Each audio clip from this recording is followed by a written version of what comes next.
ॐ शिवाय नमः। ॐ महेश्वराय नमः। ॐ शम्भवे नमः। ॐ पिनाकिने नमः। ॐ शशिशेखराय नमः। ॐ वामदेवाय नमः। ॐ विरूपाक्षाय नमः। ॐ कपर्दिने नमः। ॐ नीललोहिताय नमः। ॐ शङ्कराय नमः। ॐ शूलपाणिने नमः। ॐ खड्वाङ्गिने नमः। ॐ विष्णुवल्लभाय नमः। ॐ शिपिविष्टाय नमः। ॐ अम्बिकानाथाय नमः। ॐ श्रीकण्ठाय नमः। ॐ भक्तवत्सलाय नमः। ॐ भवाय नमः। ॐ सर्वाय नमः। ॐ त्रिलोकेशाय नमः। ॐ शितिकण्ठाय नमः। ॐ शिवाप्रियाय नमः। ॐ उग्राय नमः। ॐ कपालिने नमः। ॐ कामारये नमः। ॐ अन्धकासुरसूदनाय नमः। ॐ गङ्गाधराय नमः। ॐ ललाटाक्षाय नमः। ॐ कालकालाय नमः। ॐ कृपानिधये नमः। ॐ भीमाय नमः। ॐ परशुहस्ताय नमः। ॐ मृगपाणये नमः। ॐ जटाधराय नमः। ॐ कैलासवासिने नमः। ॐ कवचिने नमः। ॐ कठोराय नमः। ॐ त्रिपुरान्तकाय नमः। ॐ वृषाङ्काय नमः। ॐ वृषभारूढाय नमः। ॐ भस्मोद्धूलितविग्रहाय नमः। ॐ सामप्रियाय नमः। ॐ स्वरमयाय नमः। ॐ त्रयीमूर्तये नमः। ॐ अनीश्वराय नमः। ॐ सर्वज्ञाय नमः। ॐ परमात्मने नमः। ॐ सोमसूर्याग्निलोचनाय नमः। ॐ हविषे नमः।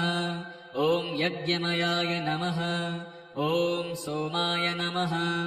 ॐ पञ्चवक्त्राय नमः। ॐ सदाशिवाय नमः। ॐ विश्वेश्वराय नमः। ॐ वीरभद्राय नमः। ॐ गणनाथाय नमः। ॐ प्रजापतये नमः। ॐ हिरण्यरेतसे नमः। ॐ दुर्धशाय नमः। ॐ गिरिशाय नमः। ॐ गिरिशाय नमः। ॐ अन्धाय नमः। ॐ अनघाय नमः। ॐ भुजङ्गभूषणाय नमः। ॐ भर्गाय नमः। ॐ गिरिधन्विने नमः। ॐ गिरिप्रियाय नमः। ॐ कृत्तिवाससे नमः। ॐ पुरारातये नमः। ॐ भगवते नमः। ॐ प्रमथाधिपाय नमः। ॐ मृत्युञ्जयाय नमः। ॐ सूक्ष्मतनवे नमः। ॐ जगद्वयापिने नमः। ॐ जगद्गुरवे नमः। ॐ व्योमकेशाय नमः। ॐ महासेनजनकाय नमः। ॐ चारुविक्रमाय नमः। ॐ रुद्राय नमः। ॐ भूतपतये नमः। ॐ स्थाणवे नमः। ॐ अहिर्बुध्न्याय नमः। ॐ दिगम्बराय नमः। ॐ अष्टमूर्तये नमः। ॐ अनेकात्मने नमः। ॐ सात्विकाय नमः। ॐ शुद्धविग्रहाय नमः। ॐ शाश्वताय नमः। ॐ खण्डपरशवे नमः। ॐ अजाय नमः। ॐ पाशविमोचकाय नमः। ॐ मृडाय नमः। ॐ पशुपतये नमः। ॐ देवाय नमः। ॐ महादेवाय नमः। ॐ अव्याय नमः। ॐ हरये नमः। ॐ पूषदन्तभिदे नमः। ॐ अव्यग्राय नमः। ॐ दक्षाध्वरहराय नमः। ॐ हराय नमः। ॐ भगनेत्रभिदे नमः। ॐ अव्यक्ताय नमः। ॐ सहस्राक्षाय नमः। ॐ सहस्रपदे नमः। ॐ अपवर्गप्रदाय नमः। ॐ अनन्ताय नमः ॐ तारकाय नमः ॐ परमेश्वराय नमः ॐ शिवाय नमः ॐ महेश्वराय नमः ॐ शम्भवे नमः ॐ पिनाकिने नमः ॐ शशिशेखराय नमः ॐ वामदेवाय नमः ॐ विरूपाक्षाय नमः ॐ कपर्दिने नमः ॐ नीललोहिताय नमः ॐ शङ्कराय नमः ॐ शूलपाणिने नमः ॐ खड्वाङ्गिने नमः ॐ विष्णुवल्लभाय नमः ॐ शिपिविष्टाय नमः ॐ अम्बिकानाथाय नमः ॐ श्रीकण्ठाय नमः ॐ भक्तवत्सलाय नमः ॐ भवाय नमः ॐ सर्वाय नमः ॐ त्रिलोकेशाय नमः ॐ शितिकण्ठाय नमः ॐ शिवाप्रियाय नमः ॐ उग्राय नमः ॐ कपालिने नमः ॐ कामारये नमः ॐ अन्धकासुरसूदनाय नमः ॐ गङ्गाधराय नमः ॐ ललाटाक्षाय नमः ॐ कालकालाय नमः ॐ कृपानिधये नमः ॐ भीमाय नमः ॐ परशुहस्ताय नमः ॐ मृगपाणये नमः ॐ जटाधराय नमः ॐ कैलासवासिने नमः ॐ कवचिने नमः ॐ कठोराय नमः ॐ त्रिपुरान्तकाय नमः ॐ वृषाङ्काय नमः ॐ वृषभारूढाय नमः ॐ भस्मोद्धूलितविग्रहाय नमः ॐ सामप्रियाय नमः ॐ स्वरमयाय नमः ॐ त्रयीमूर्तये नमः ॐ अनीश्वराय नमः ॐ सर्वज्ञाय नमः ॐ परमात्मने नमः ॐ सोमसूर्याग्निलोचनाय नमः ॐ हविषे नमः ॐ यज्ञमयाय नमः ॐ सोमाय नमः ॐ पञ्चवक्त्राय नमः ॐ सदाशिवाय नमः ॐ विश्वेश्वराय नमः ॐ वीरभद्राय नमः ॐ गणनाथाय नमः ॐ प्रजापतये नमः ॐ हिरण्यरेतसे नमः ॐ दुर्धशाय नमः ॐ गिरिशाय नमः ॐ गिरिशाय नमः ॐ अन्धाय नमः ॐ अनघाय नमः ॐ भुजङ्गभूषणाय नमः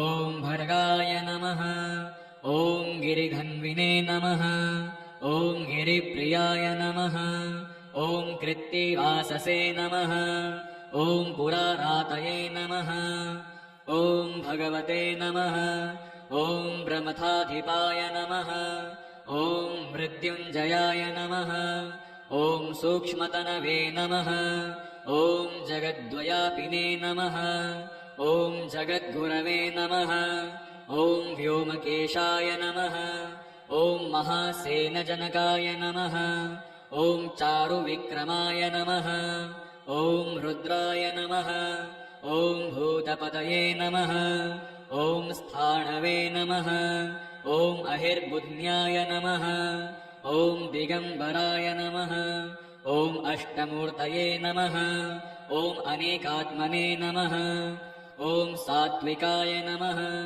ॐ शुद्धविग्रहाय नमः ॐ शाश्वताय नमः ॐ खण्डपरशवे नमः ॐ अजाय नमः ॐ पाशविमोचकाय नमः ॐ मृडाय नमः ॐ पशुपतये नमः ॐ देवाय नमः ॐ महादेवाय नमः ॐ अव्याय नमः ॐ हरये नमः ॐ पूषदन्तभिदे नमः ॐ अव्यग्राय नमः ॐ दक्षाध्वरहराय नमः ॐ हराय नमः ॐ भगनेत्रभिदे नमः ॐ अव्यक्ताय नमः ॐ सहस्राक्षाय नमः ॐ सहस्रपदे नमः ॐ अपवर्गप्रदाय नमः ॐ अनन्ताय नमः ॐ तारकाय नमः ॐ परमेश्वराय नमः ॐ शिवाय नमः ॐ महेश्वराय नमः ॐ शम्भवे नमः ॐ पिनाकिने नमः ॐ शशिशेखराय नमः ॐ वामदेवाय नमः ॐ विरूपाक्षाय नमः ॐ कपर्दिने नमः ॐ नीललोहिताय नमः ॐ शङ्कराय नमः ॐ शूलपाणिने नमः ॐ खड्वाङ्गिने नमः ॐ विष्णुवल्लभाय नमः ॐ शिपिविष्टाय नमः ॐ अम्बिकानाथाय नमः ॐ श्रीकण्ठाय नमः ॐ भक्तवत्सलाय नमः ॐ भवाय नमः ॐ सर्वाय नमः ॐ त्रिलोकेशाय नमः ॐ शितिकण्ठाय नमः ॐ शिवाप्रियाय नमः ॐ उग्राय नमः ॐ कपालिने नमः ॐ कामारये नमः ॐ अन्धकासुरसूदनाय नमः ॐ गङ्गाधराय नमः ॐ ललाटाक्षाय नमः ॐ कालकालाय नमः ॐ कृपानिधये नमः ॐ भीमाय नमः ॐ परशुहस्ताय नमः ॐ मृगपाणये नमः ॐ जटाधराय नमः ॐ कैलासवासिने नमः ॐ कवचिने नमः ॐ कठोराय नमः ॐ त्रिपुरान्तकाय नमः ॐ वृषाङ्काय नमः ॐ वृषभारूढाय नमः ॐ भस्मोद्धूलितविग्रहाय नमः ॐ सामप्रियाय नमः ॐ स्वरमयाय नमः ॐ त्रयीमूर्तये नमः ॐ अनीश्वराय नमः ॐ सर्वज्ञाय नमः ॐ परमात्मने नमः ॐ सोमसूर्याग्निलोचनाय नमः ॐ हविषे नमः ॐ यज्ञमयाय नमः ॐ सोमाय नमः ॐ पञ्चवक्त्राय नमः ॐ सदाशिवाय नमः ॐ विश्वेश्वराय नमः ॐ वीरभद्राय नमः ॐ गणनाथाय नमः ॐ प्रजापतये नमः ॐ हिरण्यरेतसे नमः ॐ दुर्धशाय नमः ॐ गिरिशाय नमः ॐ गिरिशाय नमः ॐ अन्धाय नमः ॐ अनघाय नमः ॐ भुजङ्गभूषणाय नमः ॐ भर्गाय नमः ॐ गिरिघन्विने नमः ॐ गिरिप्रियाय नमः ॐ कृत्तिवाससे नमः ॐ पुरारातये नमः ॐ भगवते नमः ॐ प्रमथाधिपाय नमः ॐ मृत्युञ्जयाय नमः ॐ सूक्ष्मतनवे नमः ॐ जगद्वयापिने नमः ॐ जगद्गुरवे नमः ॐ व्योमकेशाय नमः ॐ महासेनजनकाय नमः ॐ चारुविक्रमाय नमः ॐ रुद्राय नमः ॐ भूतपतये नमः ॐ स्थाणवे नमः ॐ अहिर्बुध्न्याय नमः ॐ दिगम्बराय नमः ॐ अष्टमूर्तये नमः ॐ अनेकात्मने नमः ॐ सात्विकाय नमः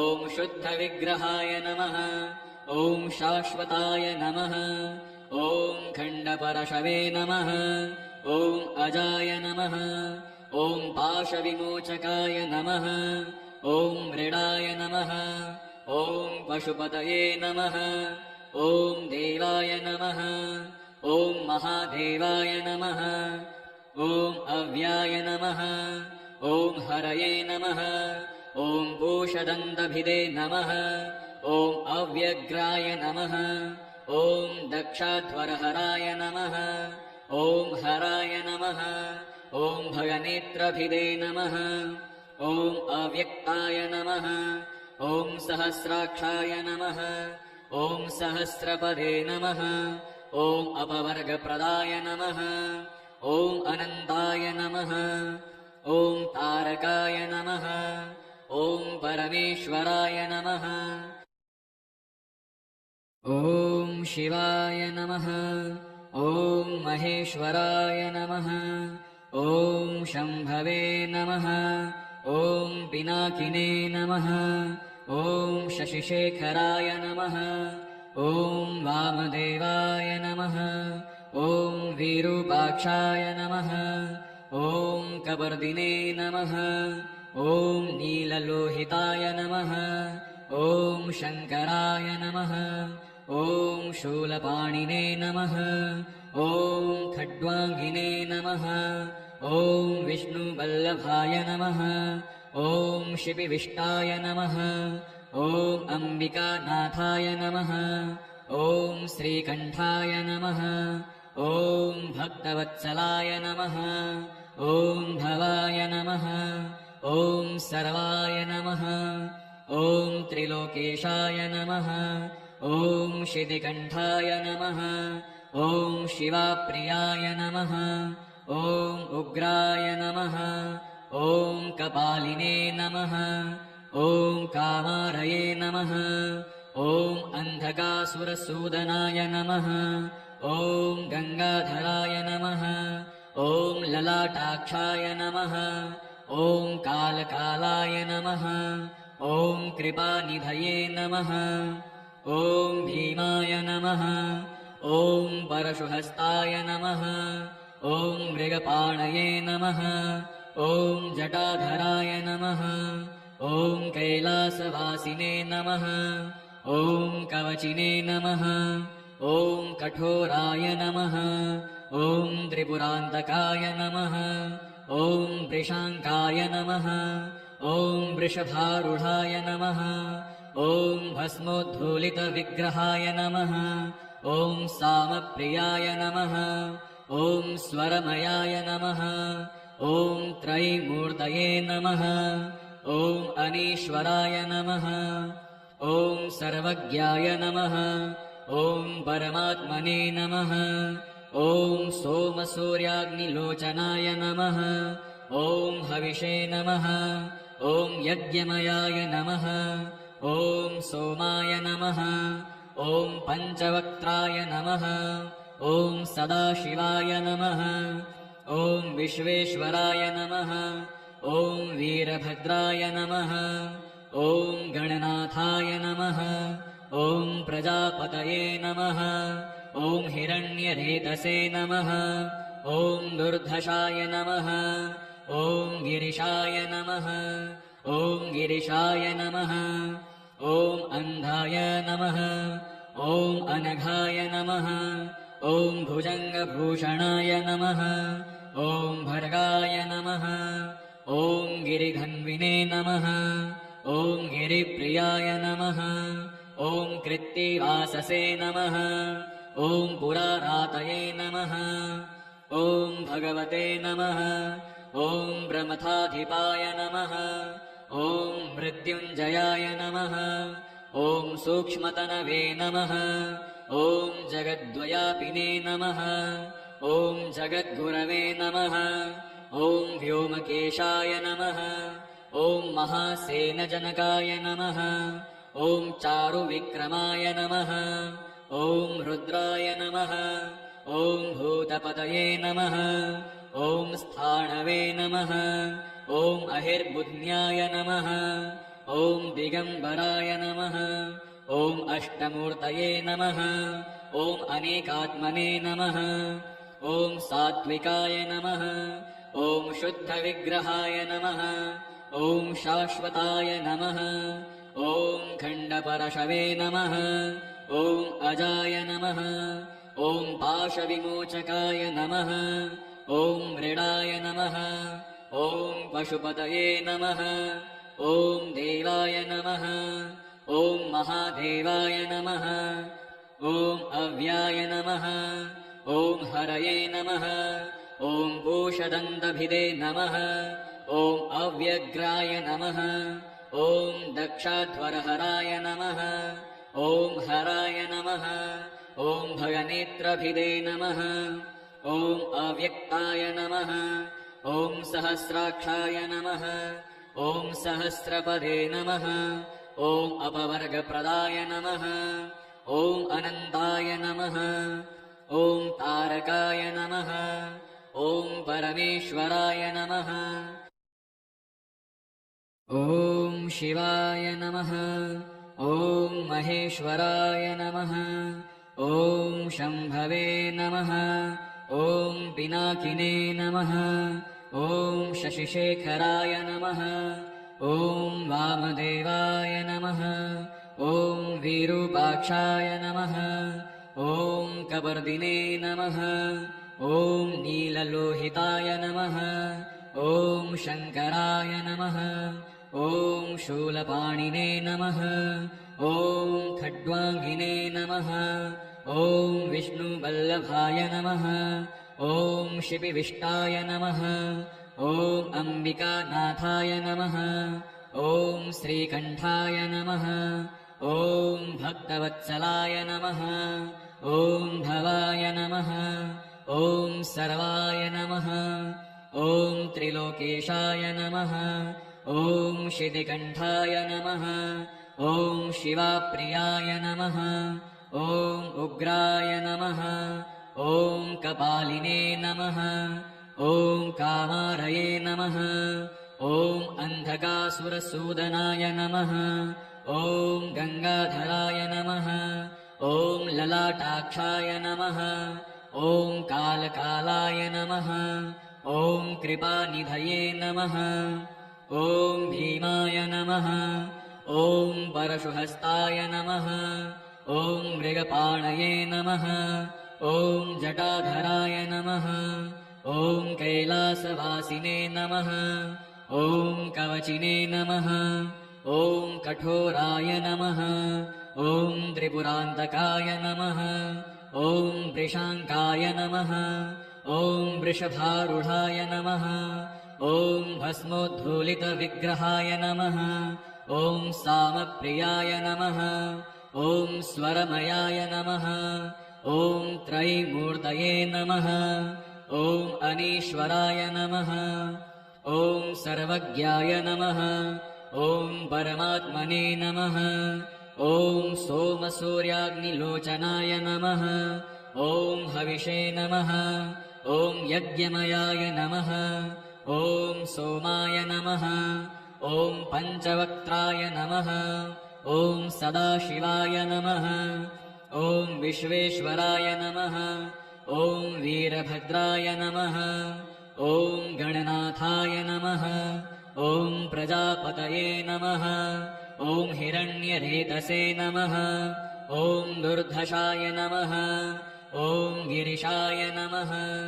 ॐ गिरिशाय नमः। ॐ अन्धाय नमः। ॐ अनघाय नमः। ॐ भुजङ्गभूषणाय नमः। ॐ भर्गाय नमः। ॐ गिरिधन्विने नमः। ॐ गिरिप्रियाय नमः। ॐ कृत्तिवाससे नमः। ॐ पुरारातये नमः।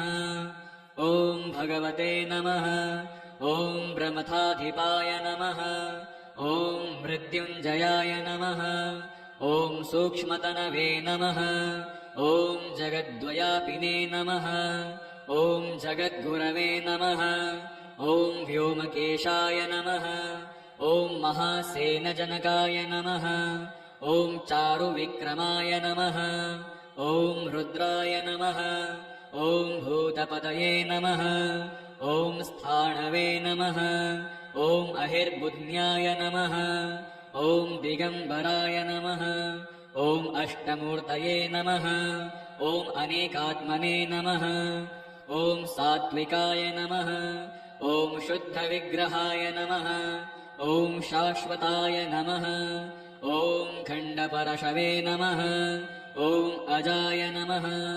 ॐ पाशविमोचकाय नमः ॐ मृडाय नमः ॐ पशुपतये नमः ॐ देवाय नमः ॐ महादेवाय नमः ॐ अव्याय नमः ॐ हरये नमः ॐ पूषदन्तभिदे नमः ॐ अव्यग्राय नमः ॐ दक्षाध्वरहराय नमः ॐ हराय नमः ॐ भगनेत्रभिदे नमः ॐ अव्यक्ताय नमः ॐ सहस्राक्षाय नमः ॐ सहस्रपदे नमः ॐ अपवर्गप्रदाय नमः ॐ अनन्ताय नमः ॐ तारकाय नमः ॐ परमेश्वराय नमः